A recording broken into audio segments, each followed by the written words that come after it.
Thank you, Beverly, and thank you all for being here and for sharing this strange, wondrous, and often very difficult journey with me. We all do walk the same path. So today I'm hoping to cover a very broad overview of A Course in Miracles, especially geared perhaps to some of you who are newer to the Course. But I'm also going to be offering some very different perspectives that I think even you seasoned, battle-scarred veterans of Course workbook lessons will hopefully find something new from. But before I do that, I think despite Bev's wonderful introduction, most of you probably have no clue who I am. I'm assuming most of you have not read my book. Shame on all of you. But I want to share a little bit of my history with A Course in Miracles because I think it illustrates some fascinating principles, and it illustrates how once your mind is open, once you realize there must be a better way, things really do start happening and happening in pretty miraculous ways. So my history with the Course goes back really to my sophomore year of college, where purely out of a matter of expediency, I agreed to room with a guy named John. And I did this because if I roomed with John for the first semester, fall semester, I was guaranteed a single room second semester, and that was worth almost anything. You know, John could have been just a criminal disaster, and I still would have done it. Of course, we became very best friends, but sometime that fall, John's mother came and visited. John was a science guy, but his mother and I discovered that we shared a profound interest in spirituality, metaphysics. At the time, we were both very much engaged in and psyched by the Seth material that was channeled by Jane Roberts. And we had this really wonderful, probably hour-long conversation, and then she went her way and I went back to my studies. And I don't know, it was probably 6, 7, 8 months later that she had called John and asked to speak with me and said, you know, I've found this really amazing spiritual system that I want to share with you. I think you're going to really love this. And I was like, okay, sure, you know, I'm game. And it was over the Christmas break in 1975. I spent Christmas at her New York place, where then Judy Scutch led me into her library, where on the coffee table were the 3 big black thesis binders that contained the typed manuscript for A Course in Miracles. So I sat down and I started looking at these things, and I had a very interesting, very mixed reaction. On the one hand, something in me knew I was in the presence of an amazing holy document, that this was revealed wisdom. On the other hand, I did not like what I was reading. I did not like it one bit, as Dr. Seuss might put it. I was coming from Seth, which paints a portrait of the soul having these wonderful adventures in lifetime after lifetime, learning and growing and accruing wisdom and joy and love. And I'll have something to say about that a little bit later. But here was A Course in Miracles saying, no, your individual identity is an illusion. Your real identity lies in the sonship, in the Son of God. And I wasn't really ready to embrace that at that time. And I might very well have just, you know, walked away and said to Judy, yeah, good system, enjoy it. If it weren't for that evening, because a funny thing happened that evening. It was Christmas Eve, and John and his sister Tam and I were going out to have dinner with a friend of John's, older friend, a guy who was a lesser-known science fiction writer by the name of Ralph Blum. Now, some of you may know the name Ralph Blum. He went on later to do a divination system called the Runes, which I'm very fond of. I used to use them quite a bit. And we went out to dinner at Trader Vic's, which is at the time was sort of this garish Polynesian restaurant in New York. And Ralph, it was the zaniest dinner I think I've ever had. I don't remember even what happened, except that at the end, Ralph pulled out a $10 bill to give the waiter as a tip, but set it on fire, and the waiter came dashing over to grab it out of his hand. So we were kind of in the grips of sort of a frenzy here. And after dinner, Ralph was just a whirlwind and sort of, beat a path up Madison Avenue, and we're just kind of following along like, what's going on here? And what does he do? He ducks into a church. I think it was the Madison Avenue Presbyterian Church. And the church is crowded with the Christmas Eve service. I was surprised. I mean, I'm Jewish. I'd never been in a church before that. And when we go to synagogue on the high holy days, we dress up. Whereas at this church, everyone looked pretty casual. But so we go up to the balcony because there were absolutely no seats down in the nave. And, we're sort of hanging out, and John and I kind of look at each other like, what are we doing here? I mean, his family was more Jewish than mine was. And I look over to Tam to sort of share a smile, and she's gone. And I said to John, where? And we're looking around, and then John, elbows me and points down, and there in the communion line are Ralph Blum and Tam. And John sort of looks at me and shrugs and smiles, and I go, all right. And we go down and we get in the communion line. I'm really wondering what in God's name is going on. And when we get up to the front, the woman who handed me what I thought was just pita bread and the wine, she was a young woman dressed all in white, long blonde hair that was just radiant, beaming light, beaming a smile. And she said to me something that I wish I could tell you what it was, but in the subsequent experience, I'm really not sure. I think it was something like God be with you or God's love be with you. But I took that bread from her and I took that wine and I heard her words, and the entire church just filled up with light. The light has come. I didn't really know what to do with that sort of thing at that time, so I turned around and walked back. And as these things go, within a few minutes, instants, it had kind of faded. But let me tell you, I may be dense in some areas, but I'm not stupid, and it was not lost on me that the morning that I first looked at A Course in Miracles, I find myself in a church on Christmas Eve, receiving communion and having a mystical experience. This was something of a neon sign that said, pay attention. So I wasn't really seeking the Course per se, but I was seeking truth. And I think that's why this came to me. And subsequent experiences confirmed that. I had other miracles of this sort, which, by the way, I characterize in my book, which looks at the story of Exodus as kind of a roadmap for the spiritual journey. I call these burning bush miracles, because early in the path, we often need something that is like a neon sign that says, wake up, pay attention. Someone I knew from an early Course in Miracles group related the story of looking at the Course and going, I don't believe this stuff. If this is true, give me something that's going to stop me in my tracks. She was in her car. She had a blowout right then and there. The car pulled, nobody was hurt. It's like, okay, stop me in my tracks. So these are burning bush miracles, and I did have others.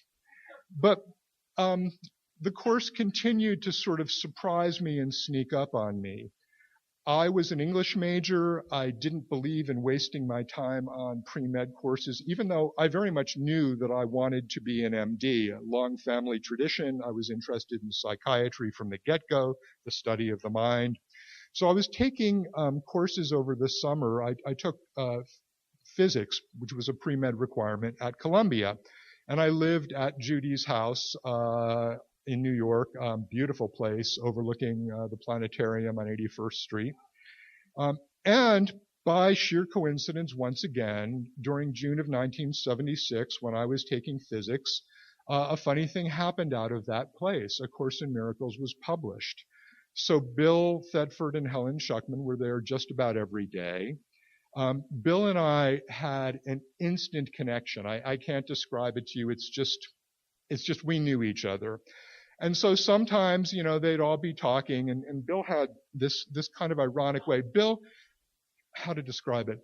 Bill was sort of in this whole process of bringing through the course, but I think some part of him was kind of like, Shazam, what am I doing here? I think he held some incredibly profound wisdom, and yet at the same time wasn't quite sure how to integrate that at that time. I think he went on and absolutely did integrate it fully, and was the first person I know who I believe completed his path and lived in the real world, and and that's it. But so Bill would have this ironic way of making comments. Bill could wiggle his ears without moving anything else in his face. So you'd sort of look at him and people would be talking and suddenly Bill's ears would go up and down. And you had to try not to laugh. But so I was there for all of that. And again, it wasn't lost on me. I mean, at this point, I was a serious, devoted student of A Course in Miracles and very happy with all that was, going on, and that it was going to find its way to publication. Then I went on to medical school. Just before medical school, Judy gifted me with a workshop at which I had true experience of revelation. I describe that in my book. I'm not going to go into it here. But it really, the Holy Spirit teaches through contrast. And the contrast between being in a place where absolutely losing the sense of individual self completely within the oneness of God, and then 2 weeks later going into anatomy class to carve up a dead body preserved in formaldehyde, you can't get much more of a contrast than that. But I joined A Course in Miracles group in Philadelphia at the time, probably one of the first that there was, and continued to study the Course. Now, the Course once again sort of surprised me, and in my senior year of medical school, you had 2 different blocks that you could take off. And I had planned for quite some time to travel around the world. At that point, there was an airline called Pan American, some of you may remember, and they actually flew around the world. And they had a deal where if you were willing to fly standby, you could fly all the way around the world. And I was going to do this, and my friend John was going the other direction, and we were going to meet in Australia. And in fact, it was on the send-off of that journey, I had to fly out of LAX, that I flew down with Judy. She was giving a workshop down here, and that's where I met Bev for the first time. So just to put that in historical context. But on the South Island of New Zealand, about 5 minutes out into our first day hiking, I slipped on a rock, and being a senior medical student, knew that I had done something seriously bad. I heard a crack. I wasn't able to walk on the leg, and 3 days later, the ranger believed me and flew me out by helicopter. Yeah, we had run out of food. We were actually, bumming food from people. Hi, we're Yank tourists. We're, got broken leg. We're stuck here. But the result of that was very interesting. Now, remember, I had been looking forward to this trip around the world. I mean, I'd made arrangements with people in Bangkok and Delhi, people that I was going to stay with. And suddenly the whole thing collapsed in a minute. I mean, this is a calamity, right? Except that I retreated back to the West Coast, and instead of flying back to Philadelphia, what would I do? Judy and Bob were gracious enough to say, why don't you stay here? And they had spare rooms in their house. And so I did. And at that time, Judy and Bob were in one house on Mar West. I don't know, maybe 10 houses down was Jerry Jampolsky's place with the most gorgeous open-air deck that overlooked San Francisco Bay and Angel Island. And a few more houses down was where Bill Thetford was renting. So, I thought of it as Miracle Row. But for a month, I was deeply privileged to be able to share in the morning lessons that Bill and Jerry would do with whatever visiting dignitaries and interested course people were there. I was just a 23, 24-year-old kid, but I was a devoted course student. I understood the principles very well, and in retrospect, how invaluable. I mean, yeah, I could have traveled around the world, and I'm sure there would have been, interesting ups and downs. I could have had dysentery in Delhi. I mean, but instead, I got to really just be present. Bill and I deepened our friendship tremendously. Bill was someone who really enjoyed taking walks. We would take a walk to the Tiburon Bakery every day. We'd often be joined by Roger Walsh, a good, an academic student of the course.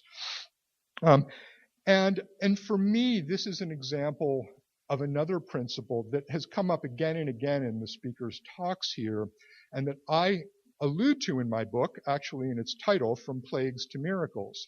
And that is to say that when we operate from the ego's operating system, the ego mind, we are guaranteed to receive plagues. I'm talking, of course, about the 10 plagues that the Pharaoh of Exodus had to deal with.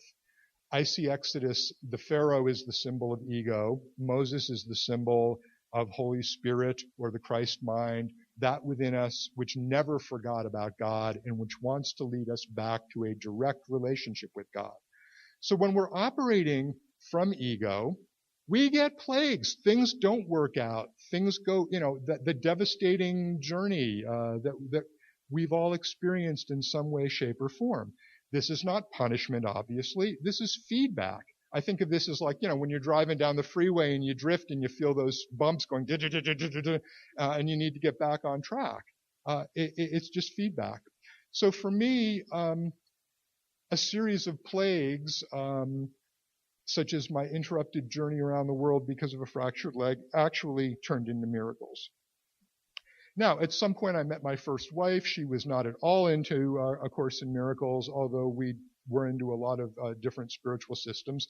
And I began to kind of peel away from the Course. I like to characterize my relationship with A Course in Miracles as an on-again, off-again relationship, something akin to what you'd have with a high school sweetheart where you're supposed to be together, and every time you're together, it's really pretty wonderful, but some part of you goes, nah, I'm not ready to make that commitment. I need to be with a few other people first. I really need to test this out.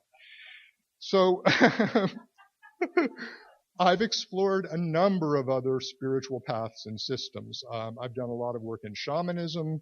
I did many programs, and at one time was a professional member at the Monroe Institute, which is down in Virginia. They use sound frequencies to help people get out of their bodies. The valuable take home there was, their sort of motto was, I am more than my physical body. We certainly know that in the Course community, much more. So I was a little like, the prodigal son, wandering off, coming back. But I don't think I was squandering. I think I was, gathering a lot of experiences that, sort of informed my path. I eventually got into screenwriting. I imagine this is Southern California. There must be some people in the room who've done that. And a funny thing, again, plagues. Got very, very close. I had options. And finally, an actress up in Portland, Oregon, who would beg me to do a particular script that I had written. I said, fine, let's do it. Shooting the first scene on the banks of the Columbia River at sunset, watching my words come to life was probably one of the high points of my life from an ego perspective. And as all ego things go, forms change. I was only there for a few days. I went home because, after all, I do have a day job, and I do have people that I, work with. And when I got back to the set at the end, the spirit was so dark, so negative. I couldn't believe the transformation. And when I finally saw the rough cut of the film, our lead actor had taken it upon himself to change lines willy-nilly. The main character, who's a psychiatrist, doing his best, was really unlikable. And so this grand project crashed and burned. I was actually glad that we ran out of funds, and the movie is stillborn. But I was left in this peculiar place. It's like, well, I've been writing, I've been doing all this. What am I supposed to do? And it was summer vacation, and I had a dream that I actually had had repeatedly over the previous years. And I said to my wife, I don't get it. Why do I have this dream that I'm back in college and there's this course that I'm supposed to take and I'm cutting it and there's going to be a test and I haven't done any of it. I've got to do the paper. And of course, even as I'm talking, I'm thinking, oh, yeah, schmuck. The course. I began doing the workbook lessons at once, reading it, and I haven't stopped since. I feel that at that point, I had sowed my wild oats in the spiritual world and had come home. And if it were not for all of that, I would absolutely not be standing here in front of you. I would have no interest in addressing A Course in Miracles audience. At this point, I feel like it's probably the only thing of value in my life. So that's my path. Now, what I'd like to do, and we did start a little late, so I'm going to, okay. I'd like to talk about what happened in the separation. So I'd like us all to imagine for a moment, because the best we can do is imagine God. Now, this is not some bearded Moses figure on high. Let's not anthropomorphize God, and in this audience, I doubt that anyone would. But picture for a moment a vast, intense, energetic field of the absolute purest love, ever expanding, of which you are an infinitesimal part and of which you are also the entire whole. Picture this. And then imagine somehow a tiny mad idea occurs where some aspect of this vast, radiant field of love decides, what if I were separate? What if I were different? Now, of course, from the perspective of the oneness that is God, there is no separation. I mean, it literally does not exist. It cannot exist. But the power of mind is such, the power of the mind of the Son of God is such, that the moment it has this thought of, what if, it manifests, and the separation begins. But, of course, it doesn't manifest in reality with a capital R. You know, it's kind of like we said, what if we had a dream that we were, imprisoned like Michelle had been, or what if we had a dream that, that my plane got stuck, and the moment we did that, that reality became true. This separation, and Bev, you didn't step on my talk, but you gave me a beautiful segue with how separation, once that one idea becomes established, cascades that it breaks down over and over and over. The wonderful description of this, which I was going to read, but you all have A Course in Miracles. It's in the section called A Separate Reality at the beginning of chapter 18. The substitute reality, sorry. But ideas leave not their source, the Course tells us, which means that we are still God, while at the same time we think that we're not. Yeah. Okay, thank you. No. Got to get the communication right. So what happens in this separation? I'm going to spend a little time on this because I think it's important, and I think it's something that we overlook in our day-to-day world. But I think once we understand just how crazy and fragmented this world is, hopefully we never again are able to look on it as if it were reality or a oneness. So when the separation takes place, eternity becomes time. There is no time within eternity. Eternity is one. God is one. But suddenly we have this division into past and future, and the present kind of gets squeezed out. Time gets subdivided further into seconds, minutes, hours, days, weeks, etc. And before you know it, we're living in a space of time that is so fractured that, we're all wearing these things and worrying about where we're going next. And it's the rarity, it's the exception that allows us to come together in a venue like this and forget about all of our obligations and really focus on who we are.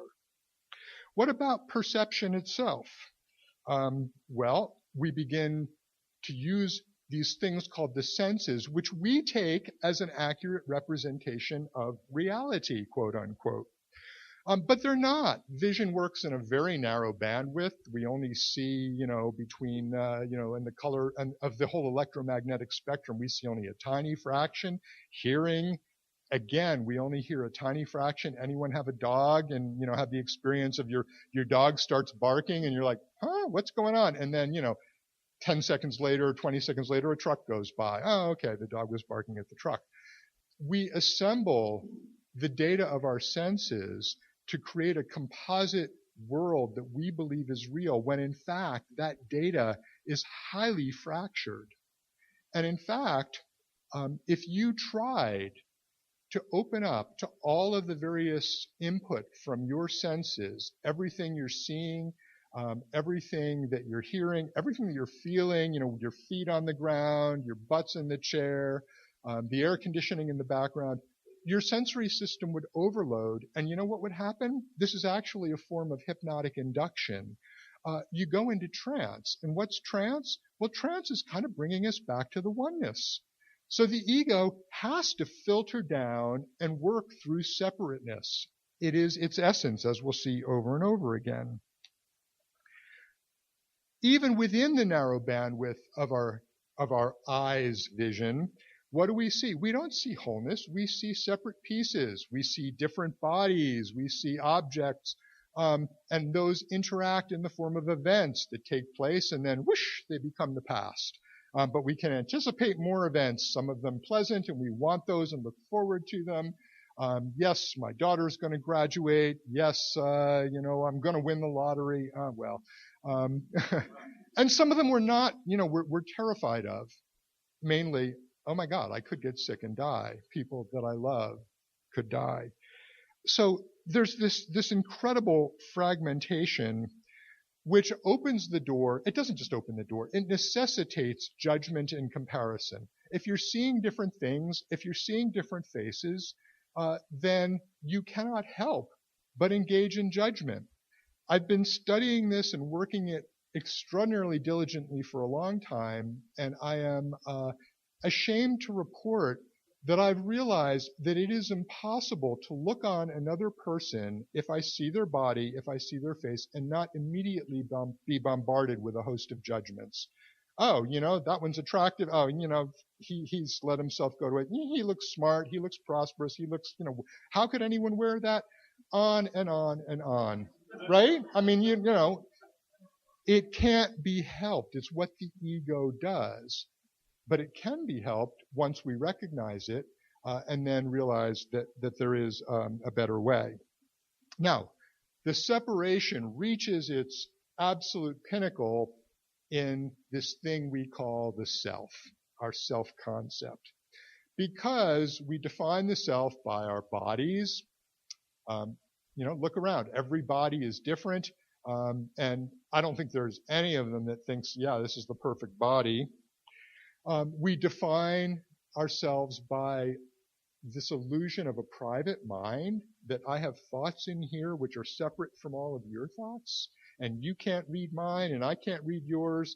And a good thing, I forget who it was who was saying who would, put their thoughts up there. That was actually a Hugh Prather exercise of what if we all walked around with TVs on our head that broadcast our thoughts. But you know what? If we did that, it would actually be a better world, because all of that shameful stuff would be exposed and we'd all start laughing at it and letting it go. I don't know who's going to invent that, but so we've got bodies, we've got a private mind, and then most of all, we have this idea of memory. Now, I could give you all the psychological literature that tells you that memory really is an illusion, that it's nowhere near an accurate representation of what happened, that it's fabricated and refabricated every time we call it up, that it's influenced by our interpretation. Anyone who's watched a Super Bowl game in a room with people who are on different teams and watch how the reactions to the penalties, you know that people are watching that are very different. I'm a couples therapist, and I can sit in a room with a couple who is describing a fight to me, and I swear they might as well have been living in different universes. Those were so different. I'll say, well, we can hook your house up with video, or we can decide, do you want to be right or do you want to be happy? So we have this sense of self, And the Course tells us that the self-concept stands like a shield between us and love, between us and God. This is what we need to transcend. This is what we want to dissolve away. But the self-concept is what we've had all our life. It's all we've known. It's like the tiny scrap of bread that please don't take it away from us. We wouldn't know who we are without ourself. Well, in point of fact, I think we would know exactly who we are without ourself, but the ego doesn't want this. The ego self, you see, is fundamentally unsound. It doesn't exist. How could it be sound? So the ego projects out from itself all of this guilt and shame about what it is. Of course it has guilt. It believes that it could separate from God. Of course it has shame. It's this fragment. It's not the oneness. And it projects this outward, and we get the world that we see. The Course tells us that perception is a mirror, not a fact. It's an outside picture of an inward condition. You make it. You are responsible for it.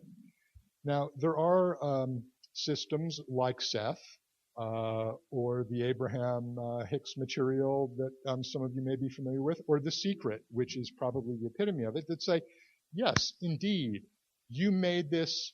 Now go change it. You can have whatever you want. You can have your dream house. You can have your ideal partner. You can have all the money in the world. You can drive a Maserati, and you can have perfect health. Well, I actually think there's value in these systems because we do need to know that we are responsible. We are responsible for sight. What's out there is what we put out there. But the problem with these systems is that they take you so far and then leave you with the illusion that somehow happiness can be found within this perceptual world. That, if I rearrange the pieces to perfection, I'm going to be happy. But the Course tells us in lesson 133, I will not value what is valueless, that any happiness or anything that doesn't last forever is not of value. These are not of value because even if you've got your dream house, your dream partner, your dream car, et cetera, you're going to get old. You're going to probably get sick at some point. And you're absolutely definitely going to die because the body and the ego are designed for that. I think it's the great sleight of hand, the great trick that keeps us in fear and keeps us focused outward and keeps us from remembering our reality. This was actually the great insight that Siddhartha Gautama, who became the Buddha, had when he grew up in this beautiful, pristine palace with high walls separated from the kingdom, married a gorgeous woman, had gorgeous children. There was no pain. There was no suffering. He had everything he needed. And one day he says, I'd like to go outside the palace walls. Like, no, you sure you want to do that, Siddhartha? Yeah, I really do. And what does he see? He sees someone who's sick. And he sees an old man. He'd never seen aging before. And finally he sees a corpse.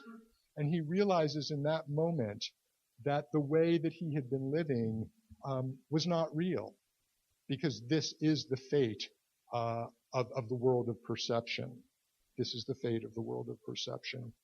So we go through our lives and, we try all of this stuff, and none of it's going to work. You cannot find happiness. You cannot find oneness by going through separation and being fractured. The ego is incapable of it by definition. I'm a psychotherapist with over 30 years of experience, and the conclusion that I have come to is that you cannot make an ego happy. Okay. All psychotherapy, if it isn't going in the direction of what we're here to do today, it's, the old rearranging the deck chairs on the Titanic. And that iceberg is out there. It does have value in that as we see that we're able to control our worlds to some extent by being happier, we are more open to spirit. But let me offer you this, and this is something I came up with a number of years ago that I hope you'll enjoy. I believe that there are two paths that Spirit gives us for recognizing that there must be a better way. The first gives us everything we think we want, a la The Secret, so that we discover that none of it really made us happy. For those of you who are literature majors like me, this is also Goethe's Faust story. Faust is this guy who makes a bargain with the devil, and the devil will give him whatever he wants to be happy. But of course, none of it works. None of it works. None of it can work. The other path is depriving us of what we think we want in order that we discover that out of our suffering there must be a better way, and we open to Spirit. So the good news is, whether you get what you want, whether you don't get what you want, it's really immaterial. Both paths are taking you to the same place. And I'd like to read one of my favorite quotes from the Course that illustrates this perfectly. The Course says, "Tolerance for pain may be high, but it's not without limit." Page 22. Yes. Eventually, everyone begins to recognize, however dimly, that there must be a better way. Back to the Exodus idea, eventually you suffer enough plagues that you say, let my people go. For some people, maybe there's just one plague and you're like, that's it. I'm letting go. Others are crushed and brought to their heels.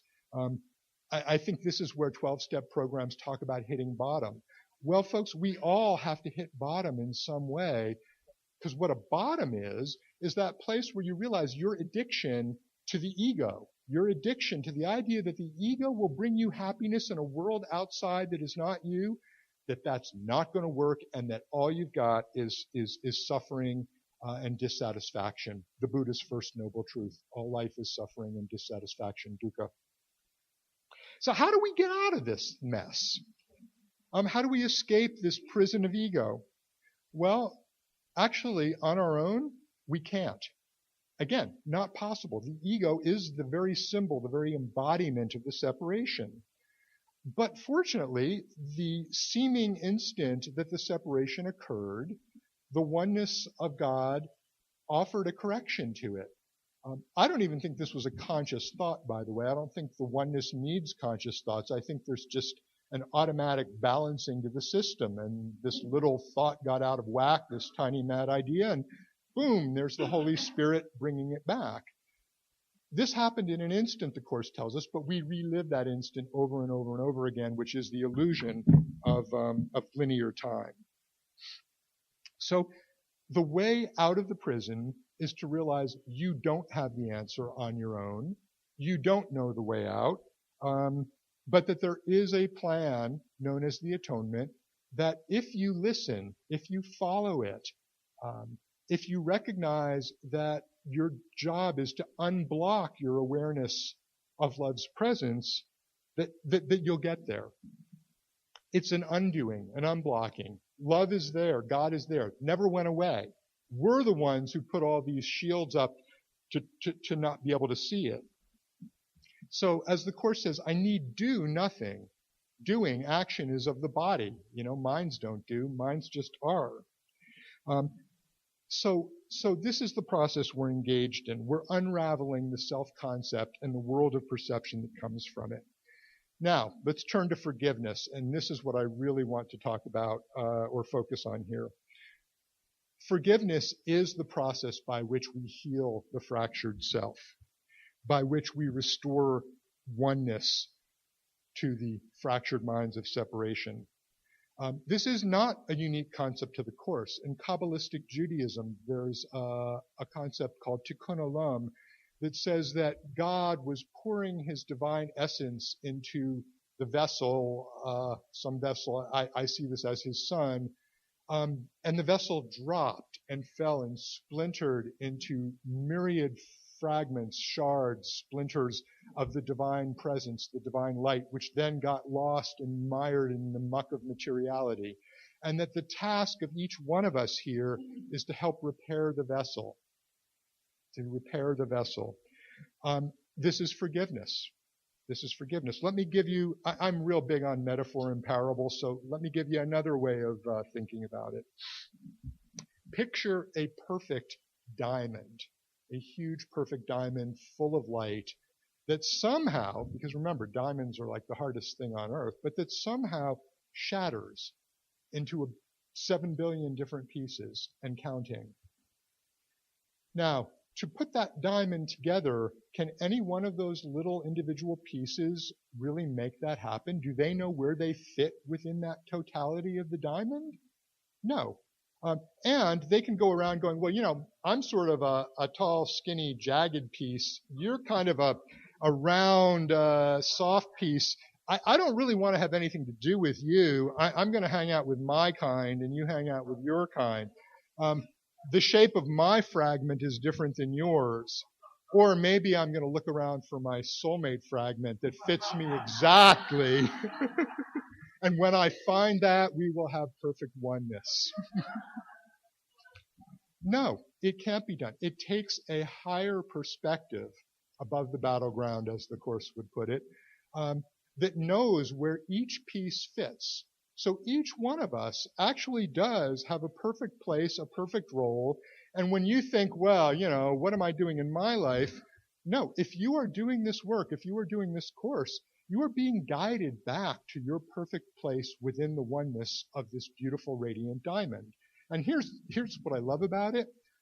It's not complete until every fragment has been reunited.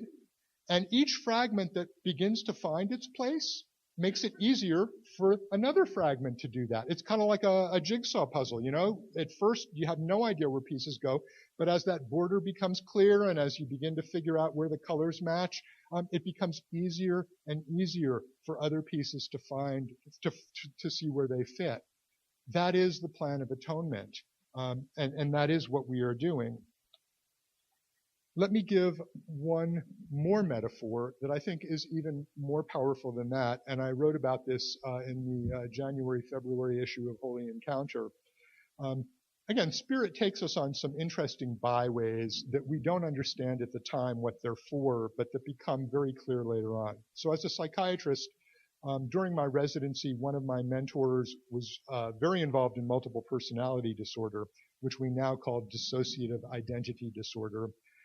Popularized by movies like Sybil or Three Faces of Eve or The Minds of Billy Milligan, and by countless serial killer movies. And, you know, so I early on became something of an expert in dissociative disorders. Now, the Course actually talks about the fact that we are living a dissociative experience. We have to be. We're maintaining two realities simultaneously, which is the essence of dissociation. But in multiple personality, what happens is a unitary mind is exposed to trauma, horrible trauma, at such an early age that it has no chance of integrating that, explaining it, understanding it. So I've worked with people whose horror stories you truly would not believe. You know, I worked with someone whose crazy uncle was a priest who threw her in freshly dug graves filled with snakes as part of a ritual. I've worked with people who were groomed for sexual abuse by step-parents who would come in the room every night, literally preparing them for when they reached, puberty. And we can dwell on these horror stories and go, oh, wow, you know, isn't that terrible? But what happens when the mind is exposed to this sort of thing before the age of 5 is it fractures. Boom, there goes that diamond. It fractures. And different personalities form as a way of handling the horrible trauma that they've experienced. So, you know, we'll have Betty, who's discovered that she gets through life really well if she puts on lipstick and looks really good.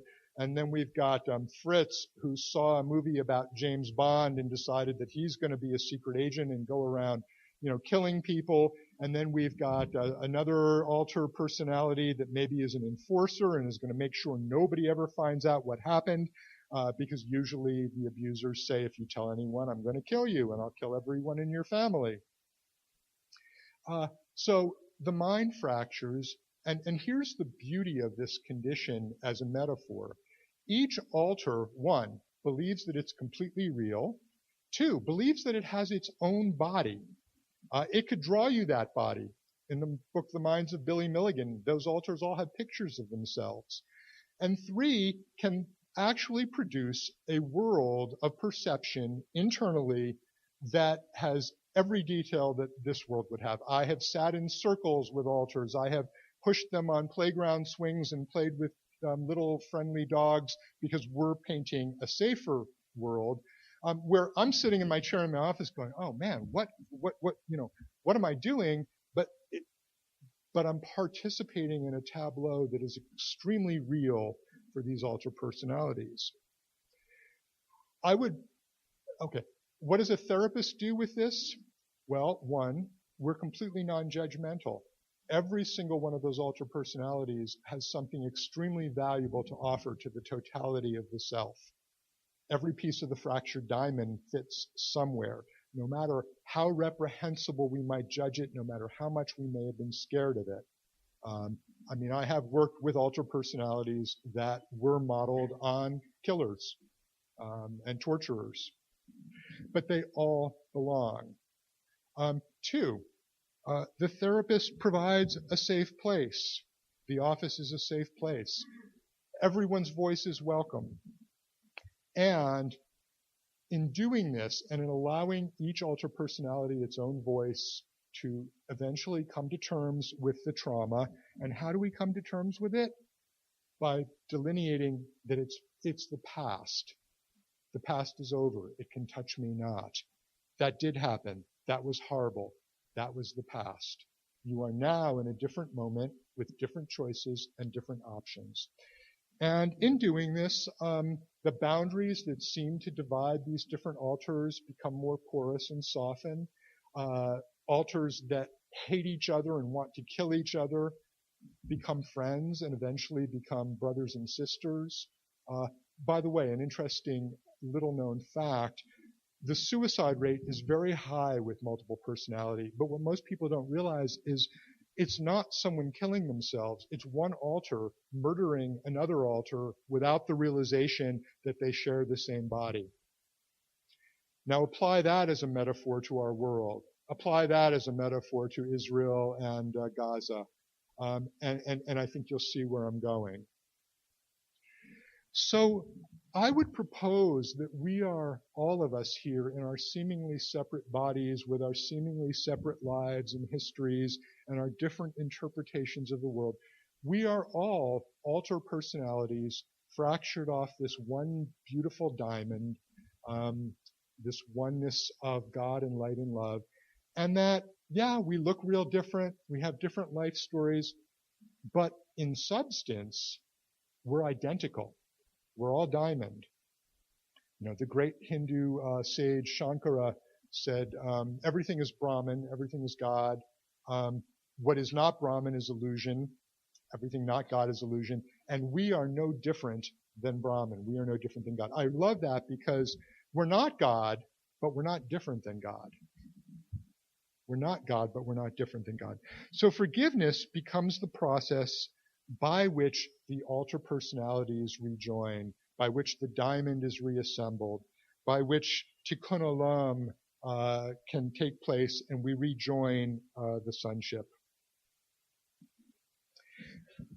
You can find helpful ways of looking at your brothers in many systems, but since I stumbled on this, and I have to say this was fairly recently, and I'd been working with dissociative identity disorder since 1984, and it never occurred to me that it's a perfect metaphor for our dilemma. After all, we've all experienced trauma. There is no trauma worse than the separation. The idea that we ripped ourselves from God, that is trauma, capital T, by definition. But there are other helpful ways. The Vajrayana Buddhists have a lovely practice, a spiritual practice. Of course, they subscribe to the idea of reincarnation. I think that's a very useful idea as long as you don't think of it in linear time and realize it's all happening at once. But they have this idea that, everyone out there at some point has been your mother. Everyone you meet in some past or future lifetime has been or will be your mother. And if you can see them in that way, how can you not love them? You could flip this and say everyone has been your daughter or your son. It applies just as well. I know the Course uses the terminology of your brother. I do have some problems with that in terms of the gender role identification, even though I realize it came out of the 60s. But in fact, that is not as deep. There are better ways to look at everyone here. What if on your parents' deathbed they called you over and said, come here, I have a secret to tell you. I'm doing my Godfather imitation. That's terrible. When you were born, you were an identical twin, and your twin got separated from you at birth, but he or she is out there somewhere. How would you feel knowing that somewhere, that person was there? Could you walk down a crowded street without looking around and maybe they're there, maybe they're there? Well, everyone, we're not just brothers. We are identical twins. Our spiritual DNA is exactly the same. And even though the outer experience, the window dressing, the path that we seem to have lived may be different, that doesn't matter. Look around. Look at your twins. Look at the altars off the same fragment. We are not different than each other, and we are not different than God. So where am I going with this? I think we limit forgiveness as a concept. I think we severely limit it. I think we tend to apply forgiveness in a very one-on-one perspective to another body that has done something to us at some point in time, or that we have done something to at some point in time that really bugged us, and we need to get over it. Now, that is true. And if you've got enough of those, you'd better start working through those. But, I guarantee that nobody in this room is going to meet all 7 billion people on planet Earth and be able to do that one-on-one process. We're not going to be able to look in their eyes and be loving to them, nor do we need to. Nor do we need to. Forgiveness paints with a much broader brush than that. Only the ego would tell you that you need to see someone directly in order to forgive them. You don't. People who've died, it doesn't matter. It's what you're doing with your inner world. And I think a pitfall, a trap that we fall into when we limit forgiveness to this one-on-one perception is that we begin to apply order of difficulty. So I don't know if you're like me, but when I hear a story like Michelle and Dick's, my ego comes in and does 2 things. On the one hand, it goes, wow, that's really amazing. That's inspirational. I don't know if I could do that. And right there, I don't know if I could do that. That's the ego demeaning you and pulling you down. The other side of me my ego goes, oh, wow, is that what I have to do? Is that going to happen to me? Holy shit. And again, neither of those is true. Remember, there is no order of difficulty in miracles. Principle 1, for a very good reason. Illusion is illusion, truth is true. The two ne'er shall meet. There is no order of difficulty in miracles. Therefore, there's no order of difficulty in the world of illusions. You can forgive murder as easily and as thoroughly as you can forgive the person in the elevator this morning who looked a little nasty and wouldn't say hello when you said hello back, or looked at you like you were a weirdo. From the perspective of oneness, it's actually all the same. And from the perspective of oneness, it's essential that we do that healing at the macro level of the relationships in our lives that indeed need this, and at the general level of realizing the fractured alter personalities all around the planet, the egos that are lost in the world of perception, trying to survive, isn't that a joke, the body's survival, trying to find happiness where none exists, trying to find water in the desert, that we can address all of this at once. So the implications are, heal your mind. How do you do that? By seeing the oneness. Christ's vision looks not upon a body. Well, That's a really tough one for most course students because as we look out, we do see bodies. But you know what? As you begin to embody, I am the light of the world, forgiveness is my function as the light of the world, as you begin to do that, the body becomes more and more the shadow that, yeah, it's kind of there. It's like the floaters in my eyes. As you get older, these things happen. They're there, but we don't focus on them. I mean, if I went around going, oh, floaters, I'd be banging into everything. We look past it. We overlook. Forgiveness is an overlooking to the light within that is there in each and every one of us. And as we do that, we are forgiving. Now, the Course is an extremely holistic, holographic work, and it doesn't just limit us to concepts like forgiveness. It gives us the concept of the holy instant, and I'm not going to spend more than an instant on this. But the holy instant is simply embodying the present. There is a line in the Course that says, the present is forgiveness.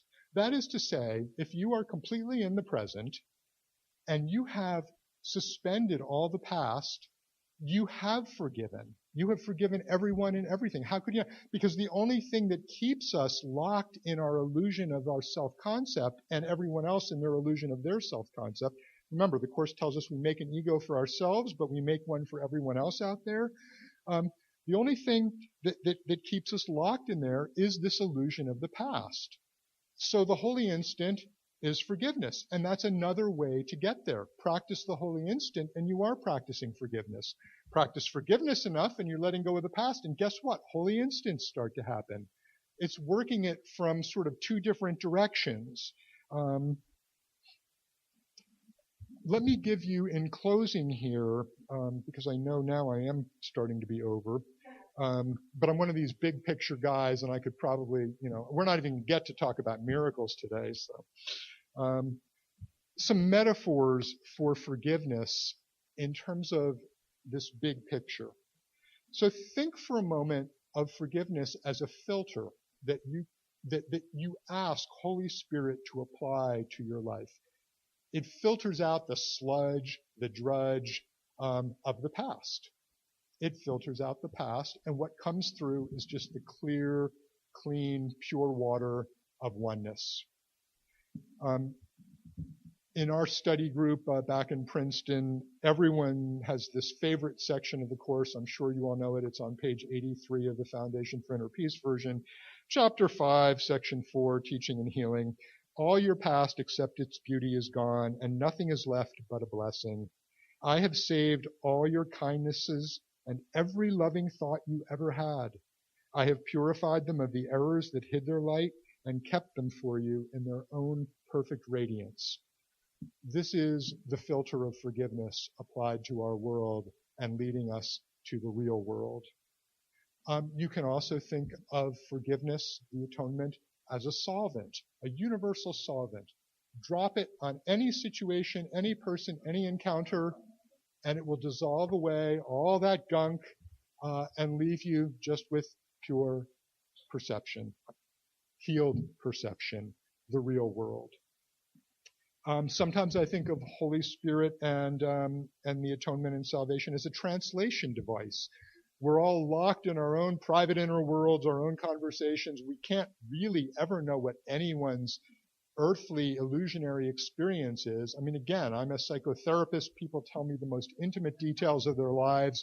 I don't know any of them. I mean, my wife and I had a dust up a couple days before I came out, and it was sort of like, wow, I don't even think I know her. And she's like, wow, I don't even think I know you. Well, at the level of egos and personalities, that is inherently true. But at the deeper level, we absolutely know each other, and that's where the healing lies, and that's where the true forgiveness can come into play. So forgiveness is a translation device. It allows us all to speak the same language. Maybe this is the deep meaning of the Tower of Babel myth, where everybody suddenly, got lost in materiality and separation, and we were no longer speaking the same language. Or in this technological age that works so well for us, forgiveness is a software patch. We're all running a very flawed operating system. We input data and we get the wrong answer over and over and over again. We download Holy Spirit's software patch. Now we got forgiveness operating. Oh, but we have to remember to turn it on. We have to remember to ask for it. And when we do, suddenly we get a different answer. And it's the answer that works. It's the answer that leads us forward. It's the right answer. So as we do this, we dissolve the boundaries that seem to separate us. We discover the light in us and in our brothers, our twins, our split-off alter personalities, our other fragments of the diamond. And we bring the world of ego and separation to a close. This is the real world, and when we get there, what do? Well, we say amen. And now we say amen, for Christ has come to dwell in the abode you set for him before time was, in calm eternity. The journey closes, ending at the place where it began. No trace of it remains. Not one illusion is accorded faith, and not one spot of darkness still remains to hide the face of Christ from anyone. Thy will is done, complete and perfectly, and all creation recognizes you and knows you as the only source it has.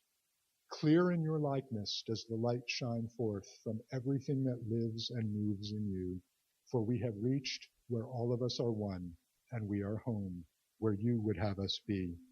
Amen. Thank you.